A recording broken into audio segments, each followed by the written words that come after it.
বেনাপোল থেকে ৩৭ জন যাত্রী নিয়ে মোংলা কমিউটার ট্রেনের যাত্রা শুরু।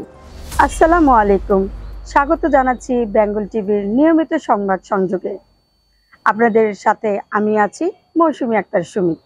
এতক্ষণ শুনছিলেন সংবাদ শিরোনাম, এখন বিস্তারিত। প্রথম দিনেই ৫০ মিনিট দেরিতে ছেড়ে গেল বেনাপোল মোংলার সাথে চলাচলকারী মোংলা কমিউটার ট্রেন। নির্ধারিত সময় সকাল ৯:১৫টায় ছেড়ে যাবার কথা থাকলেও তা ৫০ মিনিট বিলম্বে সকাল ১০টা ৫ মিনিটে বেনাপোল থেকে মোংলার উদ্দেশ্যে রওনা দেয়। খুলনা থেকে ছেড়ে আসা বেতনা এক্সপ্রেস কমিউটার ট্রেনটি খুলনার মোহাম্মদনগর হয়ে মোংলা কমিউটার নামে মোংলা নৌবন্দরে পৌঁছাবে। এই ছিল বেঙ্গল টিভির সর্বশেষ সংবাদ। এরকম নতুন নতুন ভিডিও পেতে আমাদের বেঙ্গল টিভির ইউটিউব চ্যানেলটি সাবস্ক্রাইব করুন ও ফেসবুক পেজটি ফলো দিন।